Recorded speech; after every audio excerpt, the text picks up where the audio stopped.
Zee TV Telangana news కి స్వాగతం. ముందుగా ముఖ్యాంశాలు. జమ్మూ కాశ్మీర్లోని దోడాలో బహిరంగ సభలో ప్రసంగించారు ప్రధాని నరేంద్ర మోదీ.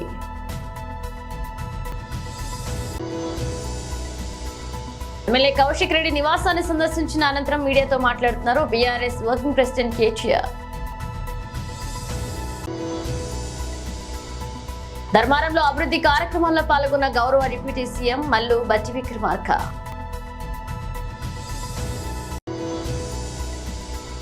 జగన్ 5 ఏళ్ల పాలన రాష్ట్రానికి అతిపెద్ద విపత్తు. రాష్ట్ర పౌర సరఫరాల శాఖ మంత్రి నాదెండ్ల మనోహర్. జమ్మూ కాశ్మీర్లోని దోడాలో బహిరంగ సభలో ప్రసంగించారు ప్రధాని నరేంద్ర మోదీ. బీజేపీ కట్టుదిట్టమైన భద్రత మధ్య జమ్మూ కాశ్మీర్లో దోడా జిల్లాలో జరిగే మెగా ఎన్నికల ర్యాలీలో ఇవాళ ప్రధాని నరేంద్ర మోదీ పాల్గొనున్నారు. ఇక ఈ ర్యాలీలో ఆయన ప్రసంగించడం ద్వారా బీజేపీ అభ్యర్థులకు మద్దతుగా ఎన్నికల ప్రచారాన్ని ప్రారంభించనున్నారు. కాగా ఈ ఎన్నికల ర్యాలీలో పాల్గొనడం ద్వారా మోదీ అరుదైన ఘనత సాధించనున్నారు. గత 42 దోడాలో ప్రధాని పర్యటించడం ఇదే తొలిసారి. ప్రధాని మోదీ శనివారం దోడాలో తన మొదటి ఎన్నికల సమావేశం నిర్వహించనున్నారు. 42 సంవత్సరాలు ఏ ప్రధాని మంత్రి దోడాను సందర్శించలేదు. ఇలా ఓ ప్రధాని 42 ఏళ్ల తర్వాత మొదటిసారి దోడాలో పర్యటించడం అనేది ఒక ముఖ్యమైన సంఘటన. 1982లో దోడాలో అప్పటి ప్రధాని మంత్రి ఇందిరాగాంధీ పర్యటించడం జరిగిందని కేంద్ర బొగ్గు గనుల శాఖ మంత్రి, జమ్మూ కాశ్మీర్ బీజేపీ ఎన్నికల ఇన్ఛార్జ్ కిషన్ రెడ్డి మీడియాతో తెలిపారు. దోడా, కిష్వార్ అలాగే రాంబాన్, చీనాబ్ వ్యాలీలోని 3 జిల్లాల్లో 8 అసెంబ్లీ స్థానాలకు సెప్టెంబర్ 18న ఓటింగ్ జరగనుంది. దీంతో ఆయా ప్రాంతాల్లోనే బీజేపీ అభ్యర్థులకు మద్దతుగా శనివారం నాటి ర్యాలీలో ప్రధాని మోదీ పాల్గొనున్నారు.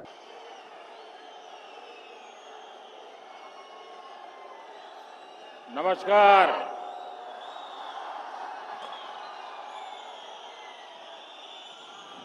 तू सब कैछत और क्यों हालचाल छो?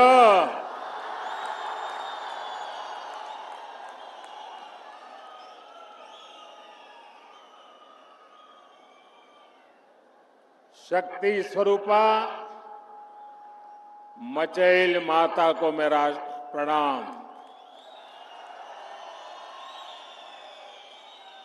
सरथल माता की इस पावन भूमि को मेरा प्रणाम। आप सब यहां डोडा, किश्तवाड़ और रामबन के अलग अलग हिस्सों से पहुंचे हैं। यहां आने के लिए आपने घंटों सफर किया है। इसके बावजूद आपके चेहरे पर थकान का नामो निशान नहीं दिख रहा।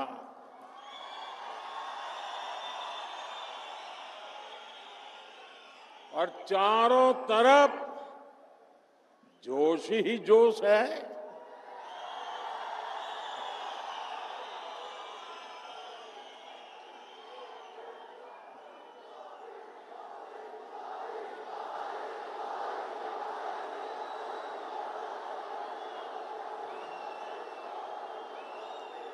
और मैं देख रहा हूं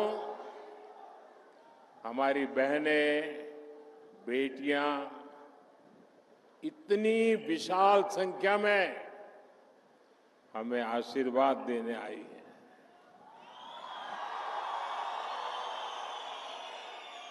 मैं आपका बहुत बहुत आभारी हूं। आपका ये प्यार, आपके आशीर्वाद मैं 2 गुनी 3 गुनी आपके लिए, देश के लिए मेहनत करके चुकाऊंगा।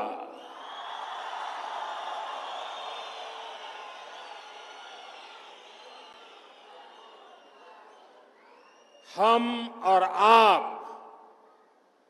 मिलकर के एक सुरक्षित और समृद्ध जम्मू कश्मीर का निर्माण करेंगे। और ये मोदी की गारंटी है।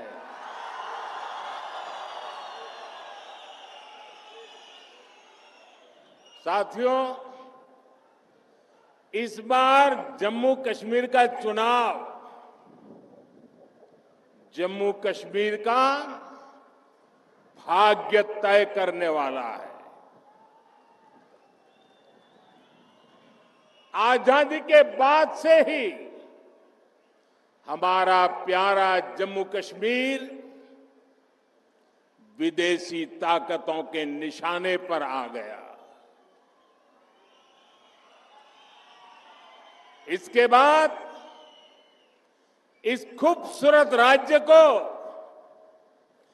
परिवारवाद ने खोखला करना शुरू कर दिया। यहां जिन राजनीतिक दलों पर आपने भरोसा किया,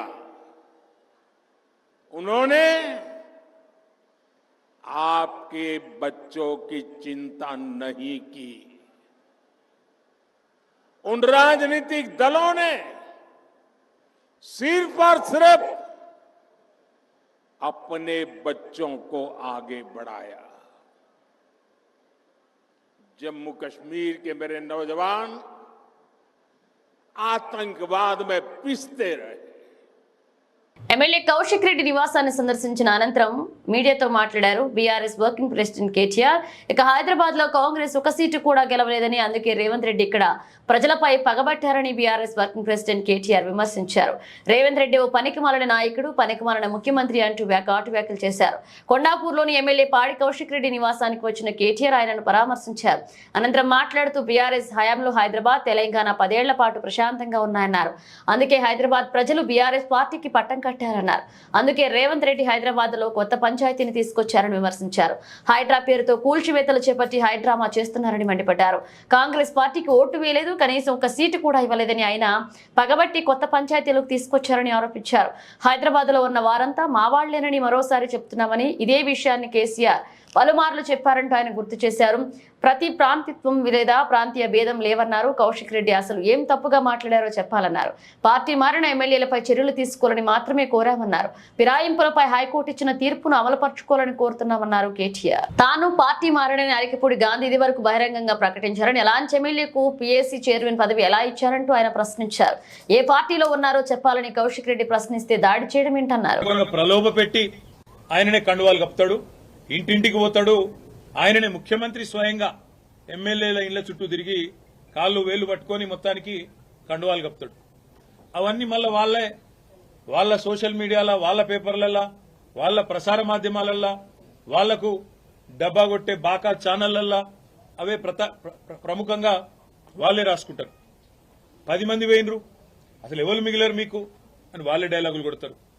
మేము గేట్లెత్తితే ఇది, గేట్లెత్తితే అది అని వాళ్లే ఉపన్యాసాలు ముఖ్యమంత్రితో సహా ఆయన ప్రభుత్వంలోని మంత్రులు, కాంగ్రెస్ నాయకులు తెల్లారు లేస్తే పుంకాను పుంకాలుగా ప్రకటనలు. 10 మంది ఎమ్మెల్యేలు కొంతమంది వస్తారు, కాంగ్రెస్ వాళ్ళ సోషల్ మీడియానే ముఖ్యమంత్రితో సహా అందరూ మాట్లాడారు. కానీ మళ్ళీ నిన్న మొన్న స్వరం మార్చి హైకోర్టు తీర్పు తర్వాత స్పీకర్ గారు నిర్ణయం తీసుకోవాలి ఖచ్చితంగా. ఆ రోజు కౌశిక్ రెడ్డి ప్రెస్ మీట్ పెట్టినప్పుడు ఒక్కసారి నేను మీకు గుర్తు చేస్తా ఉన్నా. కౌశిక్ రెడ్డి గారు మొన్న హైకోర్టు తీర్పు తర్వాత మాట్లాడాడు. కానీ ఆనాడు రేవంత్ రెడ్డి గారు ఆ రోజు ప్రతిపక్షంలో ఉన్నప్పుడు, పీసీసీ అధ్యక్షుడిగా ఉన్నప్పుడు పార్టీ మారిన ఎమ్మెల్యేల మీద ఏం మాట్లాడిండో ఒకసారి గుర్తు తెచ్చుకోమని అని చెప్పింది రేవంత్ రెడ్డి. పార్టీ ఫిరాయించిన ఎమ్మెల్యేలను రాళ్లతోని కొట్టి చంపమన్నాడు, సావు డప్పు కొట్టిపిస్తా అన్నాడు. పార్టీ ఫిరాయించిన ఎమ్మెల్యేలను ఉరిదీయాలే అని మాట్లాడినాడు రేవంత్ రెడ్డి. మరి ఆయన మాట్లాడిన మాటల ముందు మా పార్టీ తరఫున మాట్లాడిన నాయకులు ఎవరు కూడా ఆయన మాట్లాడినంత అసహ్యంగా, అంత చండాలంగా ఎవరు కూడా మాట్లాడలేదు. సరే, పార్టీ మారినరా లేదా అనే చర్చ ఒకవైపు జరుగుతూనే ఉంటే, ఇంకోవైపు చాలా దారుణంగా స్పీకర్ కార్యాలయం నుంచి ఏ రోజైతే హైకోర్టు తీర్పు వచ్చిందో పార్టీ ఫిరాయింపుల మీద, అదే రోజు సభా సాంప్రదాయాలన్నింటినీ తుంగలో దొక్కుతూ పార్టీ మారినా అని బాహాటంగా ప్రకటించిన శేర్లింగంపల్లి ఎమ్మెల్యే ఆరికపూడి గాంధీని పీఏసీ చైర్మన్ గా నియమిస్తూ మరి ఒక తీర్పు కాదు, ఒక ఆర్డర్ స్పీకర్ కార్యాలయం నుంచి అసెంబ్లీ సెక్రటరియట్ నుంచి వచ్చింది. దాని తర్వాత సహజంగానే హైకోర్టును బేఖాతరు చేస్తూ సుప్రీంకోర్టు తీర్పును బేఖాతరు చేస్తూ రాజ్యాంగ విలువలకు, అసెంబ్లీ సాంప్రదాయాలకు, పార్లమెంటరీ పద్ధతులకు అన్నిటికీ తిలోదకాలిస్తూ ఇదేం పద్ధతి, అసలు ఆయన ఏ పార్టీలో ఉన్నాడు అని మా వాళ్ళు అడిగినారు. అయితే ఎంత విచిత్రమైన పరిస్థితి అంటే ఈరోజు రాష్ట్రంలో, మొన్ననేమో నేను మారిన పార్టీ కాంగ్రెస్ పార్టీ విధానాలు నచ్చి మారినా అని చెప్పిన ఎమ్మెల్యే నిన్న మొన్నటి నుంచి నేను బీఆర్ఎస్ పార్టీలోనే ఉన్నా, నేను ఎక్కడికోలే, 10 మంది ఇక మాకు తప్పది పదవి గండం పోయితుంది మా పదవి అని చెప్పి కొత్త రాగం ఎత్తుకున్నారు. దాన్ని మా సోదరుడు ప్రశ్నిస్తే ఆయన ఇంటి మీదకి పోలీస్ ఎస్కార్ట్ పెట్టి డీసీపీలు, అడిషనల్ డీసీపీలు, ఏసీపీలు, సిఐలు ఒక గేటెడ్ కమ్యూనిటీ లోపలికి ఒక 50-100 మంది గూండాగాలు చొచ్చుకొని వచ్చి ఇవాళ ఒక ఎమ్మెల్యే ఇంటి మీద దాడి చేసే పరిస్థితి ఇప్పుడే మేము చూసినాం. ఎమ్మెల్యే గారి ఇంటి మీద దాడి చేయడమే కాదు, వారి ఇంట్లో ఉండే పెద్దలు, వారి తల్లిదండ్రులు వచ్చినప్పుడు కానీ లేదా వారి మామగారు వచ్చినప్పుడు కానీ ఉండే రూమ్, ఆ రూమ్ మీద మొత్తం అద్దాలు బలగొట్టిండ్రు. అందులో ఉన్న పెద్దలకు ఏమైనా అయ్యింటే, ఏమైనా జరిగింటే, జరగకూడదు ఏమైనా జరిగింటే ఎవడు బాధ్యుడు? రేవంత్ రెడ్డా లేకపోతే ఇక్కడ దాడి చేయడానికి వచ్చిన ఆరికపూడి గాంధీ? ఈ రకమైన గూండాగిరి, ఈ రకమైన దౌర్భాగ్యం హైదరాబాద్ 10 ఏళ్లలో ఎన్నడూ లేదు. ఒక ఎమ్మెల్యే ఇంటి మీదనే దాడి, అది ఎమ్మెల్యే ఇంటి మీదకి దాడికి వస్తుంటే ఫ్యాక్షన్ సినిమాల్లో చూపెట్టినట్టు కార్లకెళ్లి బయటికి ఏలాడుకుంటా 20 బండ్లు పెట్టుకుని లైవ్ పెట్టుకుంటా ఆడికెళ్లి ఇటు దాకా పోలీస్ ఎస్కాట్లో వచ్చిరంటే చేతగాని ఒక హోంమంత్రి, చేతగాని ముఖ్యమంత్రి ఈరోజు రాష్ట్రానికి ఉండడం వల్లనే ఈ దౌర్భాగ్యం దాపురించింది.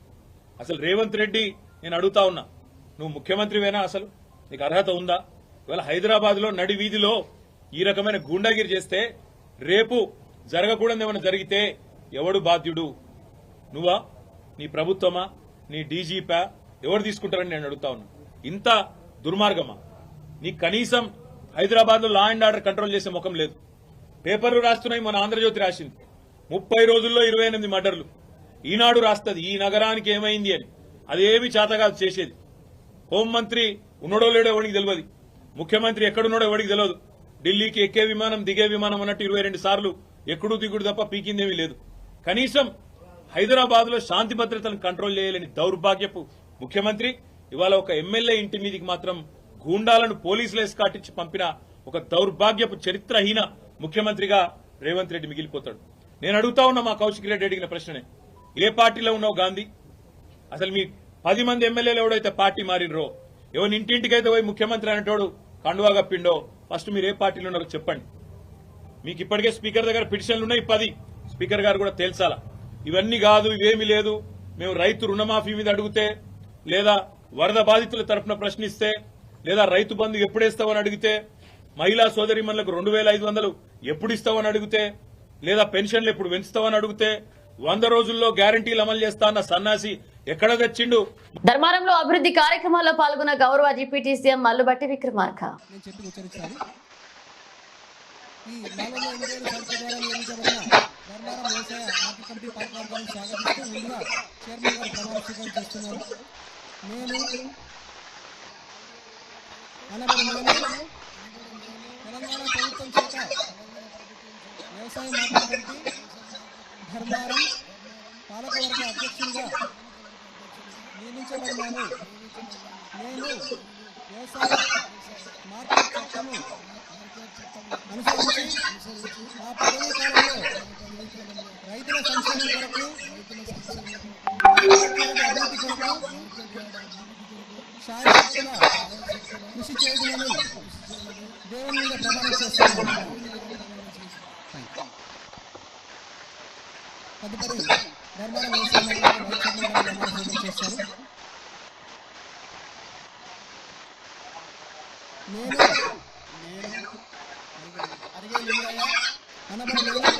నేను తెలంగాణ ప్రభుత్వం చేత వ్యవసాయ మార్కెట్ కమిటీ ధర్మారం పాలకవర్గ ఉపాధ్యక్షుడిగా నియమించబడినాను. నేను వ్యవసాయ మార్కెట్ కమిటీ చట్టం అనుసరించి ఆ పదవి కాలంలో రైతుల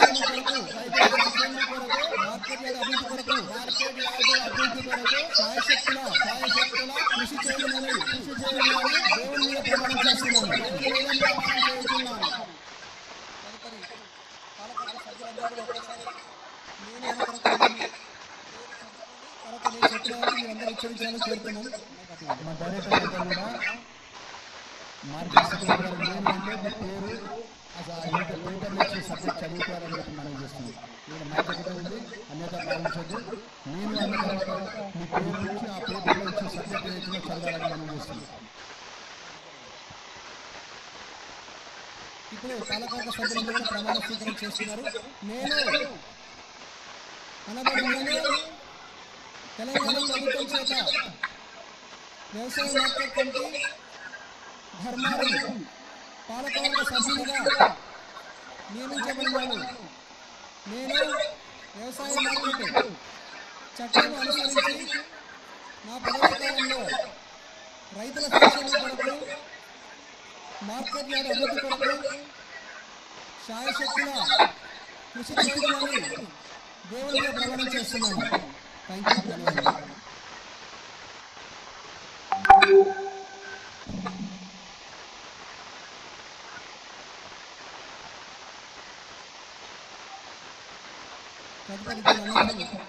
next Veluguturu market committee chairman vice chairman chairman గారు అందరికీ రావాలి.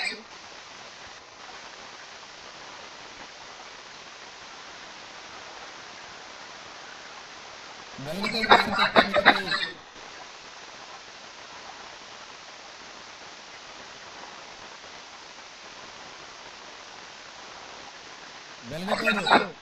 జగన్ 5 ఏళ్ల పాలన రాష్ట్రానికి అతిపెద్ద విపత్తు. రాష్ట్ర పౌర సరఫరాల శాఖ మంత్రి నాదెండ్ల మనోహర్. రాష్ట్రంలో కని విని ఎరిగిన రీతిలో మనందరం కూడా ప్రజలు పడుతున్న కష్టాలు, ఇబ్బందులు, పర్యావరణంలోని మార్పుల వల్ల ఊహించని విధంగా గత 100 సంవత్సరాల్లో కూడా ఇటువంటి వర్షపాతం నమోదు కాని ప్రాంతాల్లో కూడా ఆశ్చర్యపోయే విధంగా విపత్తులు మనం చూస్తూ వచ్చాం.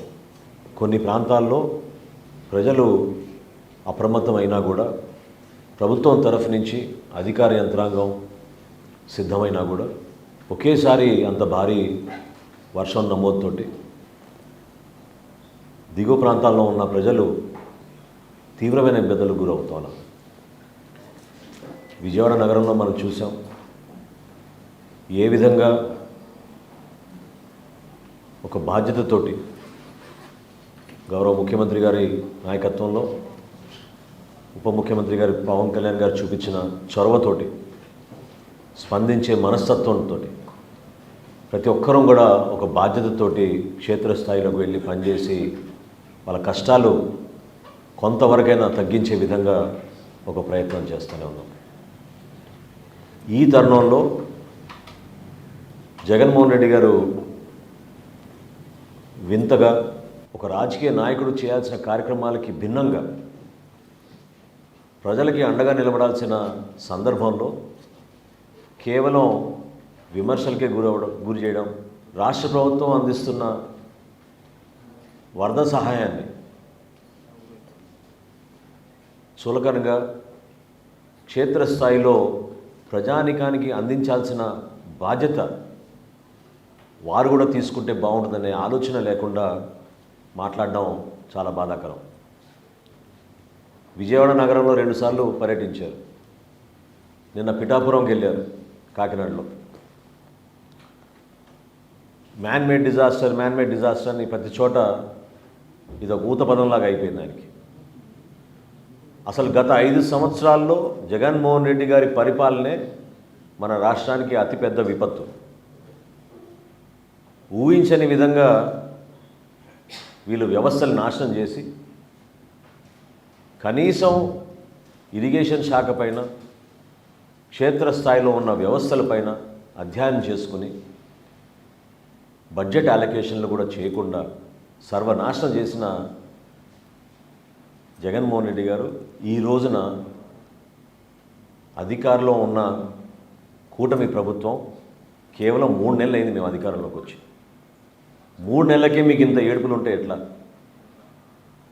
ఇంకా 57 నెలల్లో అసలు మీ ఏడుపు ఏ స్థాయికి వెళ్తుందో మాకు ఆశ్చర్యం కలిగిస్తుంది. అసలు మీలో స్పందించే మనస్తత్వం ఏదని నేను అడుగుతున్నాను. ఏ విధంగా పవన్ కళ్యాణ్ గారు నిలబడి రాష్ట్రంలో ఒక ఆదర్శవంతంగా 400 పంచాయతీలకి ₹1,00,000 విరాళం ఇచ్చి తెలుగు రాష్ట్రాలకి ₹1,00,00,000 చొప్పున విరాళం అందించి క్షేత్రస్థాయిలో ఆదుకోవాలని చెప్పి పార్టీ నాయకులందరూ కూడా పిలిపించి దూర ప్రాంతాల నుంచి కూడా జనసేన పార్టీ నాయకులందరూ కూడా తరలి వచ్చి ఎక్కడైతే ముంపు ప్రాంతాల్లో ఇబ్బంది పడుతున్నారో వాళ్ళకి సహాయ కార్యక్రమాలు అద్భుతంగా చేస్తున్న తరుణంలో జగన్మోహన్ రెడ్డి గారు కానీ వైఎస్ఆర్సీపీ పార్టీ కానీ చేసింది ఏంటని నేను ప్రశ్నిస్తున్నాను. పిఠాపురం వెళ్ళారు, కొన్ని ప్రాంతాల్లో పర్యటించి క్షేత్రస్థాయిలో మీకు పూర్తి అవగాహన వచ్చినట్టు ఒక 40-50 కాగితాలు పట్టుకొని ప్రెస్ ముందు మీరు మాట్లాడిన మాటలు ఏ విధంగా ప్రజలకు ఉపయోగపడతాయని నేను ప్రశ్నిస్తున్నాను. ఒక్కసారి మీరు గతంలో పవన్ కళ్యాణ్ గారి నాయకత్వంలో జనసేన పార్టీ 5 సంవత్సరాల్లో ఎప్పుడైనా ఇటువంటి సందర్భాల్లో ఏ విధంగా మేము స్పందించేవాళ్ళం? చాలా స్పష్టంగా పవన్ కళ్యాణ్ గారు ఎప్పుడు కూడా ప్రభుత్వాన్ని విమర్శించకుండా ప్రజలకు ఉపయోగపడే విధంగా 2-3 మంచి సూచనలు చేసి పెద్ద మనసుతోటి మీరు ముందుకొచ్చి ప్రభుత్వం నుంచి ఆదుకోవాలి, కష్టాల్లో ఉన్నారు రైతాంగం, సామాన్య ప్రజలని పదే ఆయన విజ్ఞప్తి చేస్తూ ఉండేవాళ్ళు. ఈ రోజున వాస్తవాలు ఏంటి? ఇటీవలే సంభవించిన వరద నష్టంపై సచివాలయంలో కేంద్ర బృందంతో భేటీ కావడం జరిగింది. ఎలాంటి నిబంధనలు లేకుండా తక్షణ సాయంగా నిధులు విడుదల చేయాలని కోరారు. ఇక మున్నేరు వాగుకు రీటైనింగ్ వాల్ నిర్మించడం వరద నివారణకు శాశ్వత పరిష్కారం అవుతుందని కేంద్ర బృందానికి వివరించారు. ఇక వరదల శాశ్వత నివారణకై పరిష్కారం కోసం కేంద్రానికి యాక్షన్ ప్లాన్ ఉండాలని బృందానికి విజ్ఞప్తి చేశారు. నేటి నుంచి విజయవాడలో తిరుమల లడ్డు 14/9/2024 బందర్ రోడ్డు టీటీడీ వెంకటేశ్వర స్వామి ఆలయంలో ఈ నెల 14వ తేదీ శనివారం నుంచి ప్రతిరోజు తిరుమల శ్రీవారి లడ్డు ప్రసాదాన్ని ప్రత్యేక కౌంటర్ ద్వారా భక్తులకు విక్రయించనున్నట్లుగా టీటీ వర్గాలు తెలిపాయి. భారత ఫేస్ బౌలర్ ఐపీఎల్లో సన్ రైజర్స్ హైదరాబాద్ స్టార్ ఆటగాడు నటరాజన్ కీలక వ్యాఖ్యలు చేశారు. తప్పని పరిస్థితుల్లో టెస్ట్ క్రికెట్ దూరంగా ఉంచిన స్పష్టం చేశాడు. ఇక వయసు రీత్యా ఎక్కువ భారం పడకూడదనే ఉద్దేశంతోనే ఆడడం లేదని చెప్పాడు. రెడ్ బాల్ క్రికెట్ దూరంగా ఉండడం తప్ప వేరే మార్గం లేదని వ్యాఖ్యానించాడు. తన అరంగేట్రం టెస్ట్ మ్యాచ్ ఆడిన తర్వాత ఇప్పటి వరకు దేశవాళీ క్రికెట్ లో ఒక ఫస్ట్ క్లాస్ మ్యాచ్ కూడా ఆడలేదని వెల్లడించాడు. కాగా నటరాజన్ వయసు ప్రస్తుతం 33 సంవత్సరాలు. 2021లో ఆసీస్ వేదికగా జరిగిన బోర్డర్ గవాస్కర్ ట్రోఫీని చారిత్రాత్మక రీతిలో భారత్ లో కైవసం చేసుకోగలిగే 4వ టెస్ట్ మ్యాచ్ లో నటరాజన్ ఆడాడు. అతడికి అదే మొదటి చివరి టెస్ట్ మ్యాచ్. త్వరలోనే ఆస్ట్రేలియాలో బోర్డర్ గవాస్కర్ ట్రోఫీ ప్రారంభం కానున్న నేపథ్యంలో టైమ్స్ ఆఫ్ ఇండియాకి ఇచ్చిన ఇంటర్వ్యూలో అతడు ఇక ఆసక్తికరమైన వ్యాఖ్యలు చేశాడు. ముఖ్యమంత్రి Revanth Reddy AP CM Chandrababu trap లో పడ్డారని బీఆర్ఎస్ ఎమ్మెల్యే పాడి కౌశిక్ రెడ్డి విమర్శించారు. సంబీపూర్ రాజుతో కలిసి ఏర్పాటు చేసిన మీడియా సమావేశంలో ఆయన మాట్లాడారు. కాంగ్రెస్ పాలనలో హైదరాబాద్ అభివృద్ధి జరగకుండా కుట్ర చేస్తున్నారన్నారు. తాను ఆంధ్ర సెటిలర్లను దూషించినట్లుగా తప్పుడు ప్రచారం చేస్తున్నారని మండిపడ్డారు. అరకిపూడి గాంధీనే తన పట్ల ఇష్టారీతిగా మాట్లాడారని, పైగా తన వ్యాఖ్యలను వక్రీకరించారని మండిపడ్డారు. తానేదో ఆంధ్ర వాళ్లను తిట్టినట్లుగా ప్రచారం చేయడం దారుణమన్నారు. చిల్లర రాజకీయం కోసం ఆంధ్ర తెలంగాణ వాదాన్ని రెచ్చగొట్టి హైదరాబాద్ ఇమేజ్ ను దెబ్బతీస్తున్నారన్నారు. ఇప్పటికే హైడ్రా పేరుతో హైదరాబాద్ లో భవనాల కూలగొట్టి నగరం ఇమేజ్ ను డ్యామేజ్ చేస్తున్నారని ఆగ్రహాన్ని వ్యక్తం చేశారు. జ్యోతిర్లింగాలలో ఒకటైన శ్రీశైలంలోని శ్రీ మల్లికార్జున స్వామి దేవస్థానం అరుదైన రికార్డును సొంతం చేసుకుంది. శ్రీశైలం ఆలయ విస్తీర్ణం అలాగే ఆలయంలోని నంది విగ్రహానికి ఉన్న చరిత్ర పురాతన పరంగా ఆధ్యాత్మికంగా పౌరాణిక ప్రాముఖ్యత కలిగి ఉన్నందున England world book of records లో ఈ ఆలయానికి చోటు లభించింది. ఈ ఆలయానికి వరల్డ్ బుక్ ఆఫ్ రికార్డ్ ధృవీకరణ పత్రం అందింది. శ్రీశైలం ఎమ్మెల్యే బుడ్డా రాజశేఖర రెడ్డి ఆలయ ఈవో పెద్దిరాజుకు world book of records joint secretary Allaji Eliezer ప్రతాందన చేశారు. ఇక గతంలోనూ ఈ దేవస్థానం 7 విభాగాలకు ఐఎస్ఓ ద్వారా ధృవీకరణ పత్రం అందుకుంది. ఇక కొలిచిన వారికి కొంగు బంగారంగా విరజిల్లుతున్న శ్రీశైలం మల్లికార్జున స్వామి బ్రహ్మరాంబిక అమ్మవారి ఆలయం నిత్యం భక్తులతో కిటకిటలాడుతుంది. హైదరాబాద్ లో భారీగా గంజాయిని స్వాధీనం చేసుకున్నారు. పెద్దాంబరపేట ప్రాంతంలో ఎక్సైజ్ పోలీసులు 170 కిలోల గంజాయిని సీజ్ చేశారు. ఒడిశా నుంచి మహారాష్ట్రకు గంజాయిని తరలిస్తున్నారనే సమాచారంతో దాడులు చేసి గంజాయిని పట్టుకున్నట్లుగా excise enforcement joint director Quresh తెలిపారు. కొన్ని రోజులుగా నిందితుల కదలికలను గమనిస్తున్నామని, పక్కా సమాచారంతో 170 కిలోల గంజాయిని సీజ్ చేశామన్నారు. ఈ ముఠాలో 8 మందిని అరెస్ట్ చేసినట్లుగా చెప్పారు. నిందితులు అందరూ మహారాష్ట్రలోని ఒకే గ్రామానికి చెందిన వారని వెల్లడించారు. గంజాయి సరఫరా చేయడానికి వాహనాన్ని ప్రత్యేకంగా ఏర్పాటు చేసుకున్నట్లుగా తెలిపారు. గంజాయిని తరలించే వాహనానికి మరొక వాహనం ఎస్కార్ట్ గా ఉన్నట్లుగా తెలిపారు. ఈ గంజాయిని మల్కానిగిరి ప్రాంతంలో ప్యాక్ చేశారని, మహారాష్ట్రకు తరలిస్తున్నారని తెలిపారు. గంజాయిని తరలిస్తున్న ముఠాలో ఇస్మాయిల్ అనే వ్యక్తి ప్రధాన నిందితుడిగా ఉన్నట్లుగా గుర్తించినట్లు చెప్పారు. సీజ్ చేసిన గంజాయి విలువ 34 లక్షల వరకు ఉంటుందని తెలిపారు. నిందితులను చరిత్రను బట్టి పీడీ యాక్ట్ పెడతామన్నారు. బులెటిన్ ముగించే ముందు హెడ్లైన్స్ మరోసారి. జమ్మూ కాశ్మీర్లోని దోడాలో బహిరంగ సభలో ప్రసంగించారు ప్రధాని నరేంద్ర మోదీ.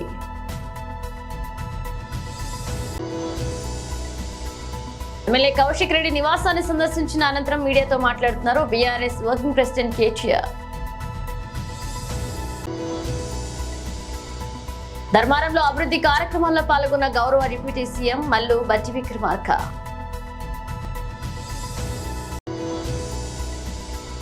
జగన్ 5 ఏళ్ల పాలన రాష్ట్రానికి అతిపెద్ద విపత్తు. రాష్ట్ర పౌర సరఫరాల శాఖ మంత్రి నాదెండ్ల మనోహర్. ఇవి బులెటిన్ అప్డేట్స్. మరో అప్డేట్స్ మళ్ళీ కలుద్దాం.